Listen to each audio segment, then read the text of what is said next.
Hey everyone, how are you? Good afternoon, good afternoon, good afternoon. This is Rasheedah of Malade Soleil. Once again, how are you all doing? I'm running a bit behind today. I got my cleaners in the house, so yeah, but we're going to get this done. How's everybody going with their book?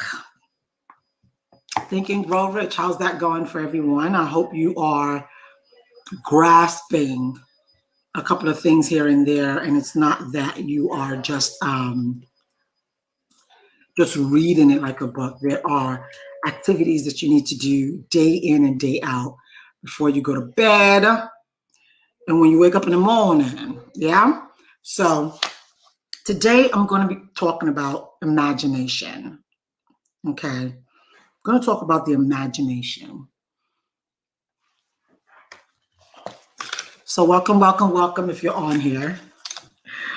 Welcome back, welcome back, welcome back. This is your very own Rasheedah Malade Soleil. If you're watching me from YouTube, okay, if you have not subscribed to my family, you want to be a part of my family. Hello, come on, get on. Just click the subscription and then hit the notification bell. And when you do that, whenever I'm about to get on, it'll notify you so that you can also get on as well. Yeah. And if you're watching me from Elite Creators Roadmap, how y'all's doing? You guys are the real deal that made me have to put this together today. And Married Let's Talk, my ladies, how you guys doing? I pray all is going well. All right, let's get right to it. I know many of the ones I've been doing about an hour, but you know what? When there's good stuff to talk about, we just got to talk about it. I'm not that type of person. I'm like, okay, I'm gonna cut it short. No. This is really, really important, and it's going to be ending the end of September. So I would love for everybody to go and get this book.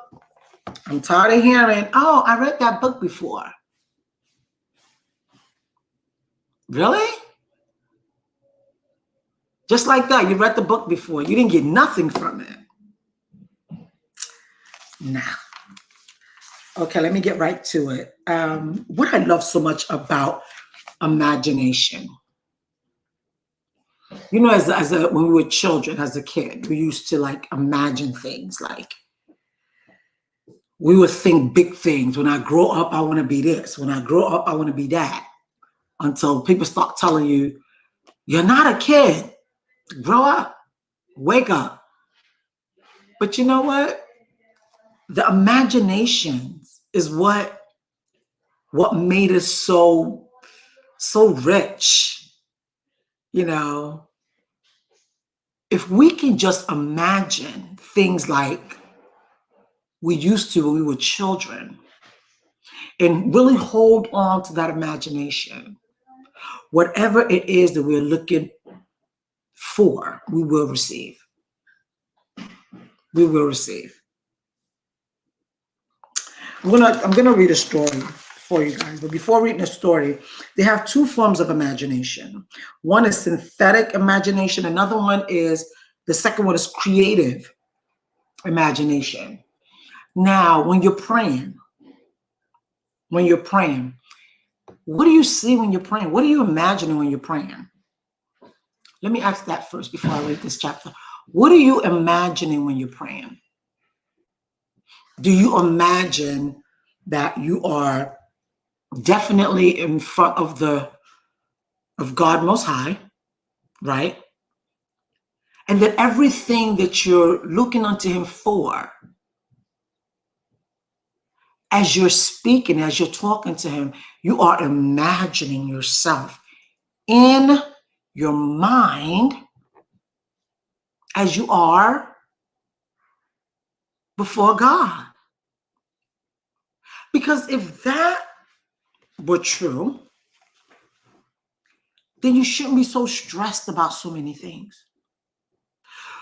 The only reason why a person should stress about anything is maybe because you don't really understand this infinite power that we're talking about here. The infinite power that we're talking about here is actually the one that has you still breathing. You're still breathing. You're still breathing. That means that God is in you. You're still breathing. The moment you stop breathing, then the infinite power is no longer in you. But for the fact that you're still breathing, you have someone who is ready to listen to your commands. What do you want?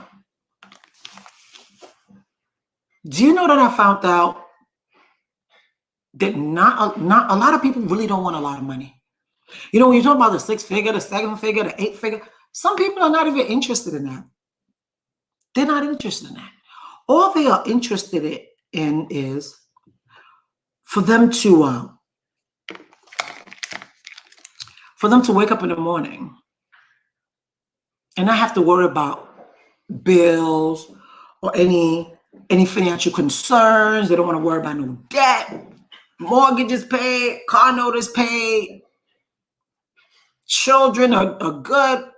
They don't want to worry about any debt. And then they want to have enough left over to be able to do what they want to do. And you don't need a whole lot of million to do that. But that's for a person who all they think about is me, myself, my family. That's all I want.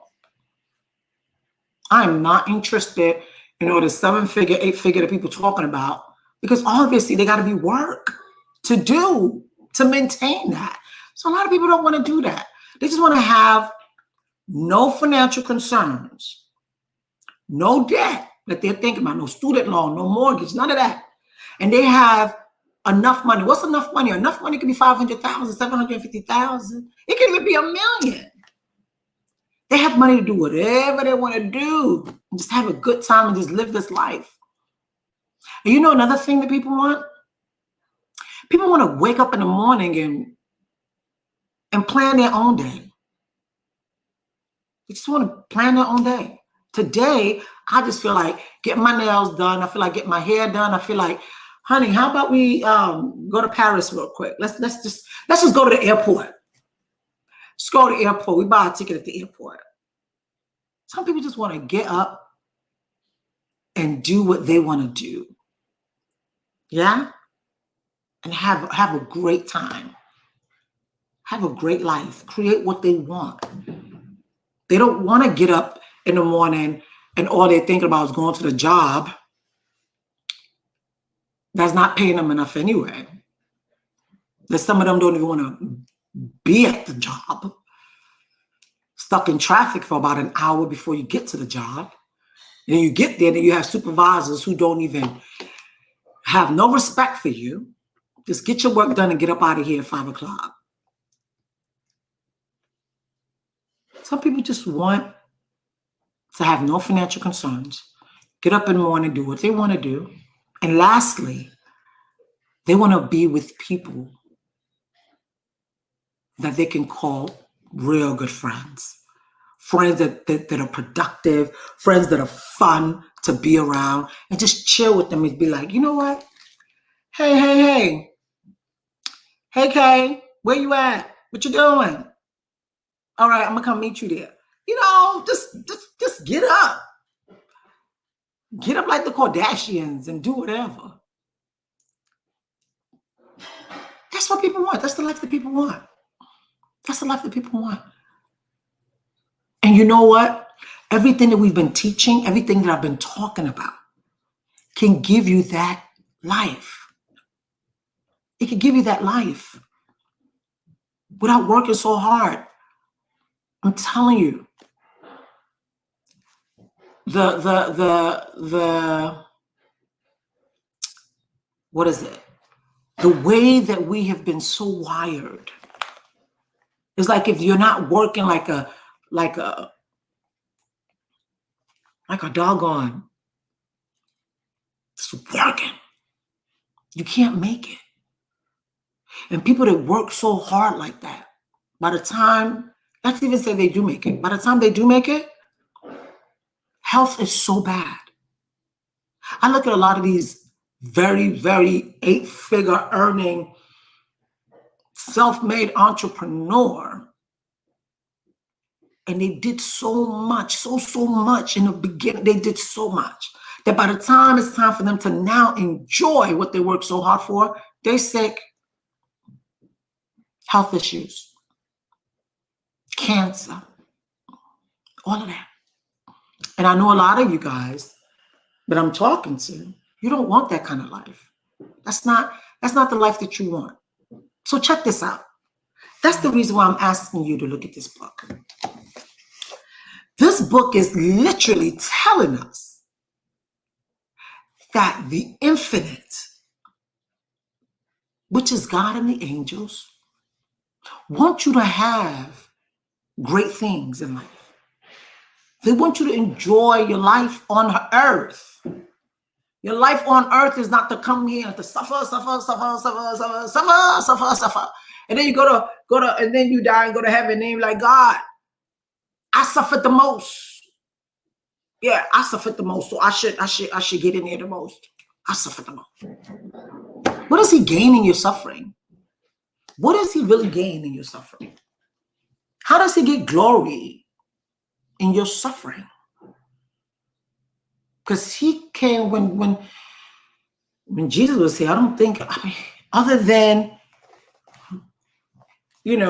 at the end of his life, he did ask, if this thing can roll over me, let it. Those were the times that he suffered. And he suffered not for himself. But we ain't here to talk about that. But one thing I do want to talk about is imagination is so powerful.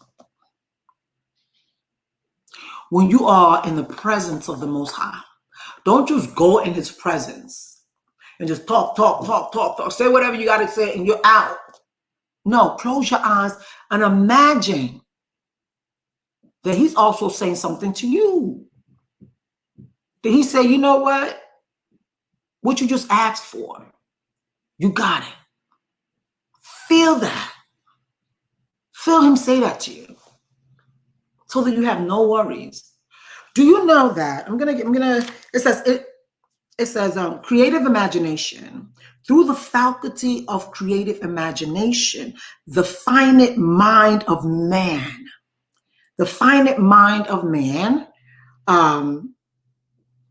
has direct communication with infinite intelligence. And it says it is the faculty through which hunches and inspirations are received. That's where you get the hunch. You get a hunch. You have to, like when you're on your knees and you're praying, most times you know when your prayers are answered. You feel it. You feel it. Something just say, wow, that was good. And then you just get up thanking God for what he has done, because he's going to do it. He's that good. He's that good. There was one particular place that I really, really liked when he talked about the Enchanted, the Enchanted Kettle. He talked about the guy who was a pastor. And that guy wanted $1 million in order to build a school that it was going to be a school where the students can do things rather than just sit down and listen. Let me see if I get that page for you. Okay. Yeah. This is it. Because I really want you guys to understand what imagination is. Because you see, what I'm saying here, some of you would be like, oh, Rasheedah, we know that. We know manifestation. We know. Go sit down. Go sit down. You can't know that and still be the same. You cannot know that. You can't know that and still remain the same. It means that you know of it. You probably have an idea of the way it works. but really learn it. You know why? Because your existence on this earth is not just for you to be here doing a 9 to 5. And if you do a 9 to 5, it's a 9 to 5 that you love so much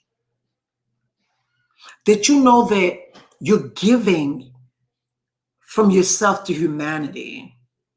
Or you're a teacher, or you're a professor that you just, woo, you couldn't do nothing else. You couldn't do nothing else.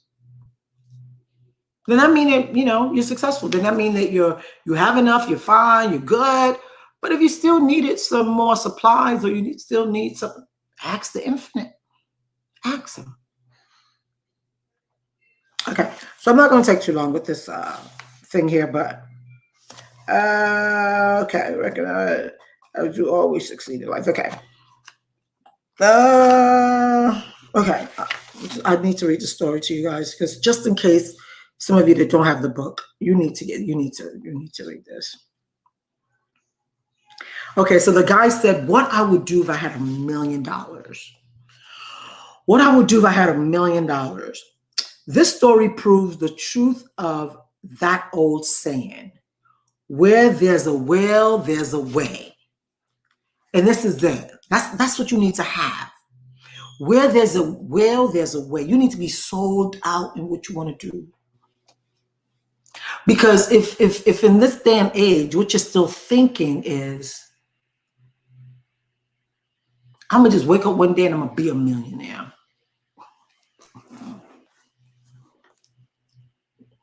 We're doing nothing. Well, maybe if you play the lotto, but even with that, you still have to get up and play the lotto. Let me read this to y'all. Where there's a will, there's a way. It was told to me by that beloved educator and clergyman, the late Frank Gonzalez, who began his preaching career in the Stockyards region of South Chicago.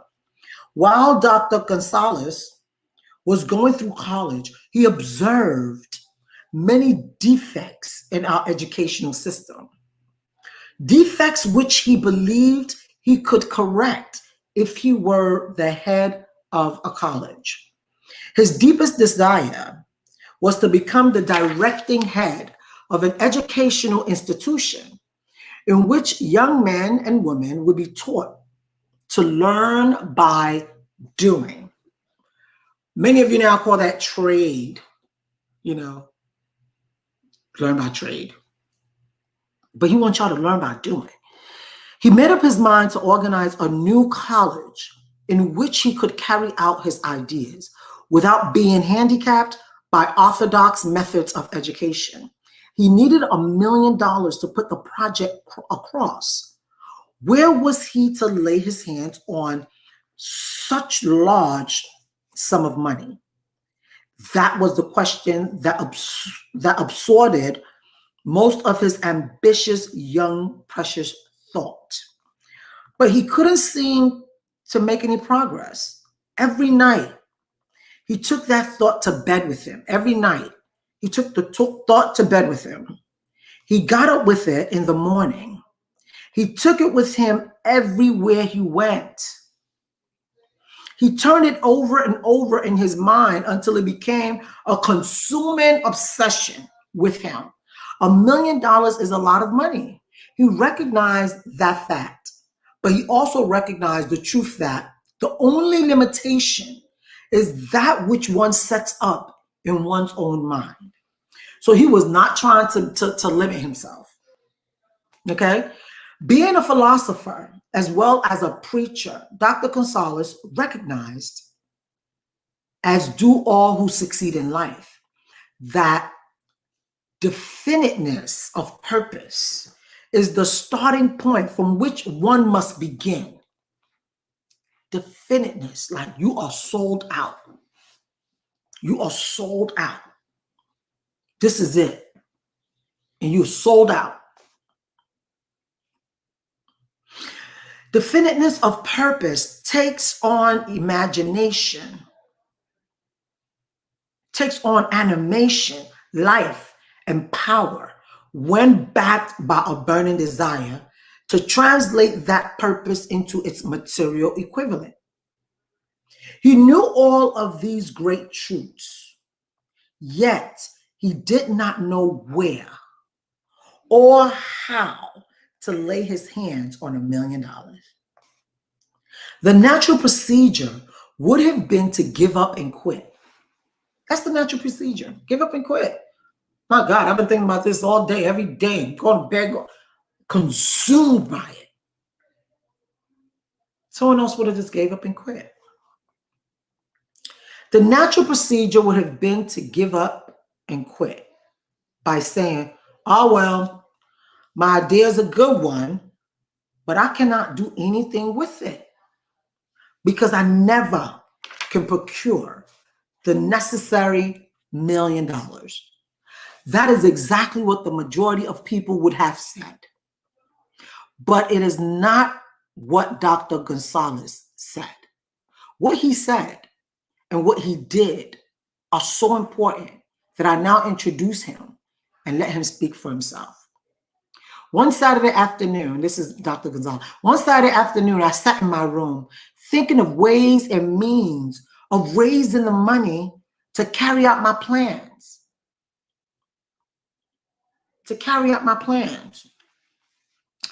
For nearly 2 years, I had been thinking, but had not done nothing but think.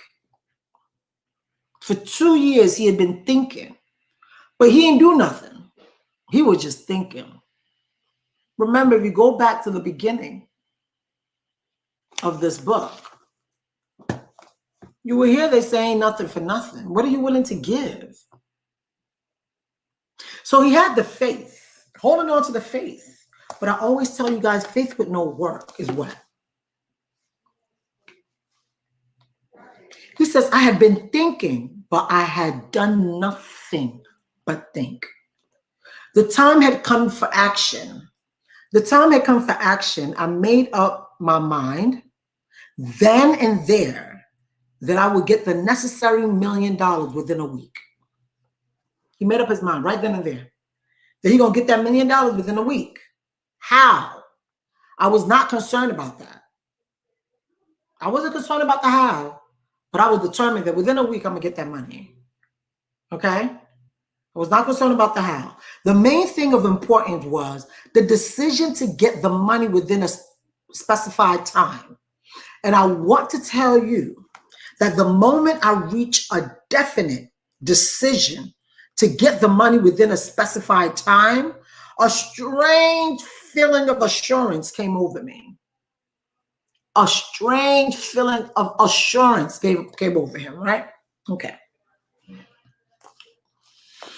Such as I had never before experienced.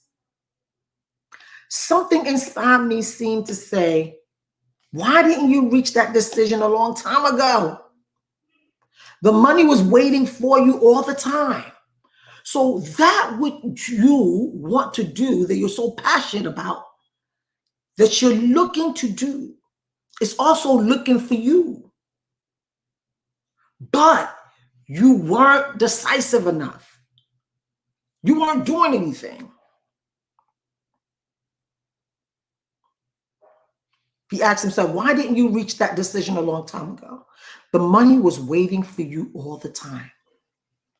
Things began to happen in a hurry. I called the newspapers and announced I would preach a sermon the following morning entitled, What I Would Do If I Had $1 Million.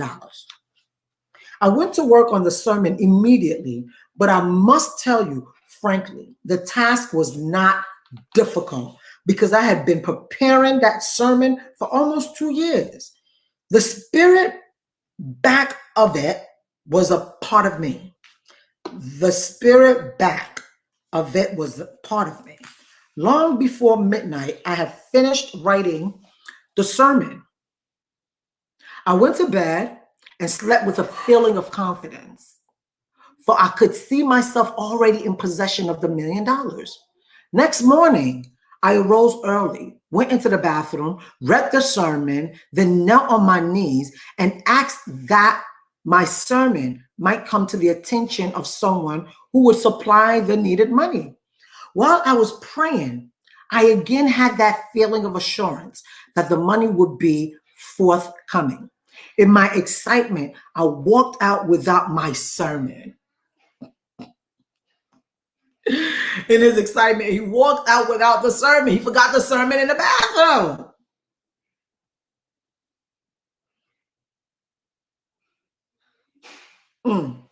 Okay. He walked out without his sermon and did not discover the oversight until he was in his pulpit and about ready to begin delivering it. It was too late to go back for my notes. And what a blessing that I couldn't go back. Instead, my own subconscious mind yielded the material that I needed. When I arose to begin my sermon, I closed my eyes and spoke with all my heart and soul of my dreams. I not only talked to my audience, but I talked also to God.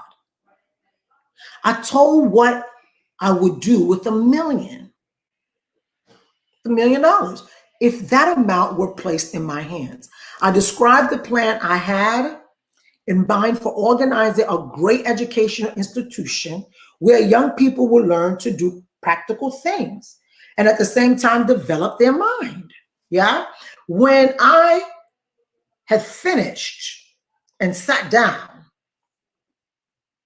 a man slowly arose from his seat, about 3 rows from the rear, and made his way toward the pulpit.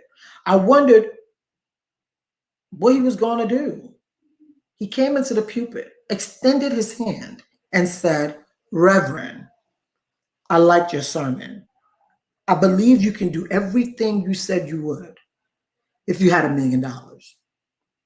To prove that I believe in you and your sermon, if you will come to my office tomorrow morning, I will give you the $1 million. My name is Philip Diamore." When I read that story,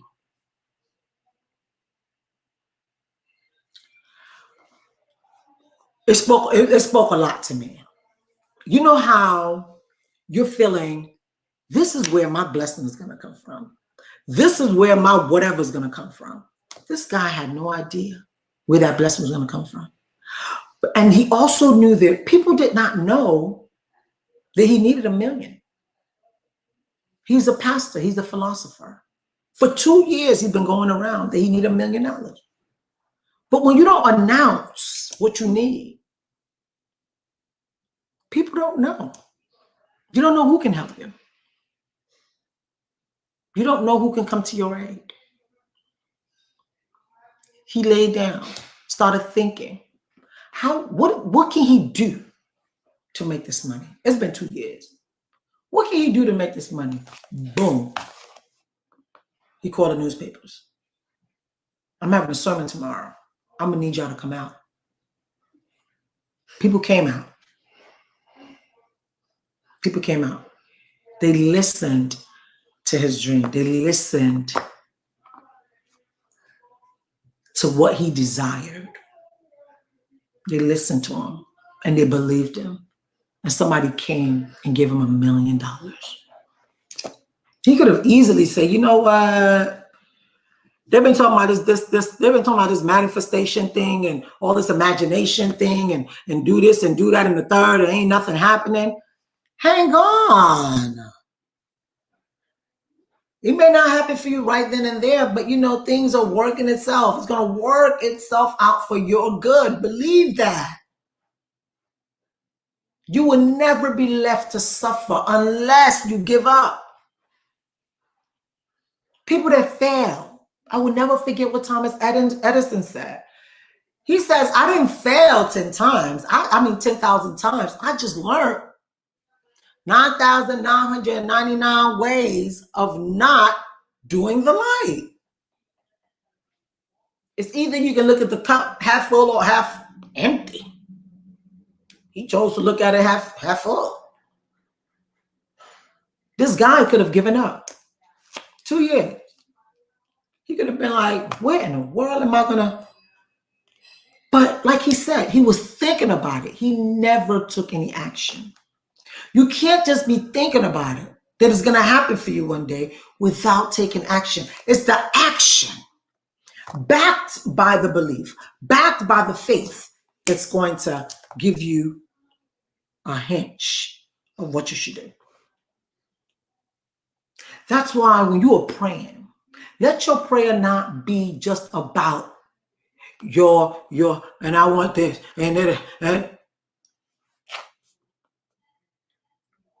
you're having a conversation with your Father. As you're doing that, also place that which you desire before him. But don't place it as you are now. Place it, mean that I want you to see it as you will be when you receive that which you are asking for. Meaning, you're asking to have a company. You want to be a CEO of a very, very successful company. Begin to see yourself as that CEO now. Begin to be successful now. And when you are on your knees about to speak or talk to the infinite Father, show him that picture of you being that successful CEO now. Show him that picture. Begin to see that picture for yourself. Don't just see it today and then tomorrow is like you don't see it no more. You don't just see it today and the next 3 months, 6 months, you don't. This is how prayers get answered. But when you're just constantly, you pray, oh Father, God, I need this, and Father, do this for me, and Father, blah, blah, blah, blah. Some prayers will fall by the wayside. You probably catch some stuff. But it's not like you knowing that you know that you know. That every time you get to a deep imagination about that which you want to do, everything will begin to work out for you good. Everything will begin to work out for you good. Okay? So every chapter that you read, there's going to be some type of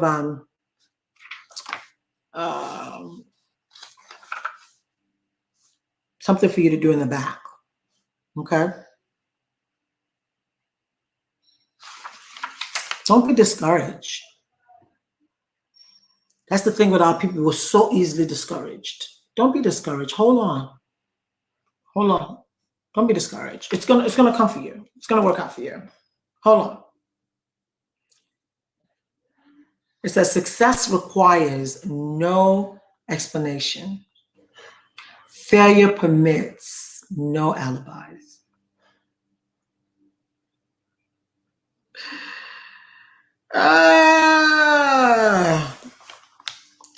This book has gotten me sprung on this. So that's what I'm going to talk about today. Your imagination is extremely powerful, and you need it to succeed in this life. If you want something and you want it bad enough, begin to imagine yourself doing that thing. Begin to walk as if you are that person. Begin to talk like that person. Even spend like that person. I promise you, if you hold on long enough, it'll happen for you. It'll happen for you because greater is he that's in you than anything that's in the world. You have the spirit of the infinite. You have the spirit of the Most High God inside of you. They want to make sure that what you say you want to do, it's really what you want to do. So if you really, really want to do that thing, what you say you want to do, why would you give up on your dreams? Why would you give up on your dream? 1 year, 2 years, that's it. Don't give up on your dream. So we have a couple more days left. Hold on. Got a couple more days left, and we will finish the we'll finish the mastery of sex transmutation and the the subconscious mind and the brain and the six senses. So what I'm going to do is I am going to come on here Monday through Friday. Hopefully by next week, we'll be able to knock this out. Okay? We'll knock this out by next week. I'm reading this book now for the second time. I'm going to continue to read it. Continue to read it until it's in my DNA. You know why? Because when you do certain things the same way, there's no way. There's no way. It's going to become a part of you. There's no way. Because we look at people that overnight success millionaires. Sometimes when they talk, you be like, but you're kind of millionaire. Now, the reason why I ain't got no choice but to be a multi-millionaire is because I have too many people to help. I have too many people to be a blessing to. Not by giving them, but by training them, by helping them. I got subdivisions that I want to build for what is it, fatherless children or single mothers. Those are things that we're here to do. We can't put them up all in the house. So you got to find a place for them. So I have things in my life that I want to do. And the only way those things can get done, I got to get my mind in sync. I have to let what I want to do be known. And I have to lay it before the Father. And I have to want it bad enough. And it's going to happen for me. It's going to happen for me. So I want to say thank you so much for this time that we've had together today. And take your book, read it, horn in on it, whatever it tells you to do, you make sure you do it. There's a passage there that tells you what to say every morning and every night. And I hope you are putting in that thing that you want to do. You're putting it in the spot whenever you do that prayer. Yeah, it's going to happen for you. Thank you. Take care now. Once again, if you're on my YouTube, you haven't subscribed, what are you waiting for? Hit the notification bell and hit the like button as well. And I never really talked about this, but in the comment area, you'll see that I've given you my schedule link. Schedule some time with me. And what we'll do is we will go over your type C goals. Your type C goals are goals of what you really want in life, which has helped so many people to understand what their purpose is in life. So if you're that person who you're not sure about your purpose, let's look into your type C goal. Okay? All right, then. Take care. God bless you. Bye-bye.